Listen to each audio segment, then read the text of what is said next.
Velan social media.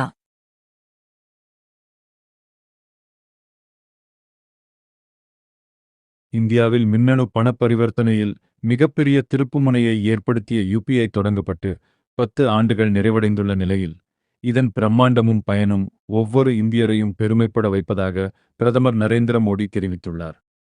இது தொடர்பாக அவர் வெளியிட்டுள்ள சமூக ஊடக பதிவில் 10 ஆண்டுகளுக்கு முன்பு அறிமுகப்படுத்தப்பட்ட யுபிஐ இந்தியாவின் டிஜிட்டல் பண பரிவர்த்தனை பயணத்தில் ஒரு முக்கிய திருப்புமுனையாக அமைந்தது. யுபிஐயின் பிரம்மாண்டளவும் அது சென்றடைந்த பரந்த எல்லையும் ஒவ்வொரு இந்தியரும் பெருமைப்படக்கூடிய விஷயமாகும் என்று தெரிவித்துள்ளார். மேலும் அவர் உங்கள் யுபிஐ அனுபவம் குறித்தும் அது உங்கள் வாழ்க்கையில் ஏற்படுத்திய தாக்கம் குறித்தும் என்னிடம் பகிர்ந்து கொள்ளுங்கள் என்றும் கேட்டுக்கொண்டுள்ளார். வெள்ளை சர்க்கரை விலை உயரும் பாதிப்பை தடுக்க ரேஷன் கடைகளில் 2 கிலோ கூடுதலாக வழங்க வேண்டும். கரும்பு கொள்முதல் விலையை ரூ.5000 ஆக உயர்த்த வேண்டும் என பாமக தலைவர் அன்புமணி ராமதாஸ் வலியுறுத்தியுள்ளார். இது குறித்து அவர் வெளியிட்டுள்ள அறிக்கையில், தமிழகத்தில் கடந்த காலங்களில் இல்லாத வகையில் சீனி எனப்படும் வெள்ளை சர்க்கரையின் விலை கிலோவுக்கு ரூ.20 முதல் ரூ.25 வரை அதிகரித்து ரூ.75 முதல் ரூ.80 என்ற அளவை எட்டியுள்ளது. இது அடுத்து வரும் மாதங்களில் மேலும் உயர்ந்து தீபாவளி காலத்தின் போது ரூ.100 என்ற உச்சத்தை அடையக்கூடும் என்று வணிகர்கள் தெரிவித்துள்ளனர். ஒருபுறம் கரும்பு விவசாயிகளுக்கு போதிய கொள்முதல் விலை கிடைக்காத நிலையில், இன்னொருபுறம் மக்களை பாதிக்கும் வகையில் சர்க்கரை விலை உயர்ந்து வருவது கவலையளிக்கிறது. இயல்பாக வழங்க வேண்டிய விலையில் பாதிக்கும் குறைவாக ரூ.3383 தான் கொள்முதல் விலையாக மத்திய அரசால் அறிவிக்கப்பட்டுள்ளது. இதை குறைந்தபட்சம் ரூ.5000 என்ற அளவுக்காவது அதிகரிக்க வேண்டும். அப்போதுதான் கரும்பு சாகுபடி பரப்பும், சர்க்கரை உற்பத்தியும் அதிகரிக்கும். இவை ஒருபுறமிருக்கு. சர்க்கரை விலை உயர்வால் மக்களுக்கு ஏற்பட்டிருக்கும் பாதிப்பை குறைப்பதற்காக பொங்கல் திருநாள் வரை நடப்பு மாதம் தொடங்கி 6 மாதங்களுக்கு நியாய விலைக் கடைகளில் அனைத்து குடும்ப அட்டைகளுக்கு தலா 2 கிலோ கூடுதல் சர்க்கரை வழங்க தமிழக அரசு முன்வர வேண்டும் என்று வலியுறுத்துகிறேன். இவ்வாறு அவர் தெரிவித்துள்ளார்.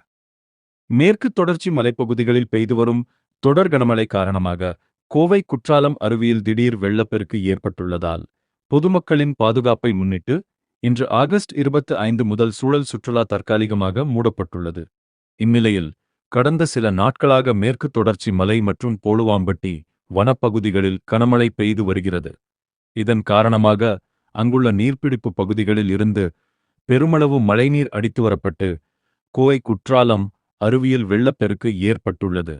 அருவியில் ஆர்ப்பரித்து கொட்டும் தண்ணீரின் வேகம் அதிகரித்துள்ளதோடு நீரின் வரத்து தொடர்ந்து அதிகரித்து வருவதால் பொதுமக்களின் பாதுகாப்பு கேள்விக்குறியாகியுள்ளது.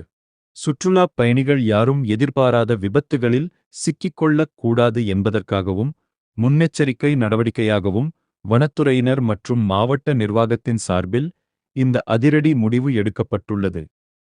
உள்நாட்டில் வெங்காய விலை மீண்டும் உயர்ந்து வரும் சூழலில் அதன் விலையை கட்டுப்படுத்தும் வகையில் மகாராஷ்டிர மாநிலம் நாசிக்கில் இருந்து டெல்லி, சென்னை, கொச்சி, குவாஹாட்டி போன்ற முக்கிய நகரங்களுக்கு வெங்காயத்தை விரைவாக எடுத்து செல்ல கந்தா எக்ஸ்பிரஸ் என்ற சிறப்பு ரயில்களை மத்திய அரசு நேற்று முதல் இயக்கத் தொடங்கியுள்ளது. மராத்தி மொழியில் கந்தா என்றால் வெங்காயம் என்று பொருள். அரசு தரவு அறிக்கையின்படி சில்லறை விற்பனையில் 1 கிலோ வெங்காயத்தின் சராசரி விலை ரூ.42 ஆக உயர்ந்துள்ளது. இது கடந்த ஆண்டின் இதே காலகட்டத்தை விட 45%, கடந்த மாதத்தை விட 19% அதிகமாகும். உற்பத்தி குறைவு மற்றும் சந்தைக்கு வரும் வெங்காயத்தின் வரத்து குறைந்ததே விலை உயர்வுக்கு முக்கிய காரணமாகும்.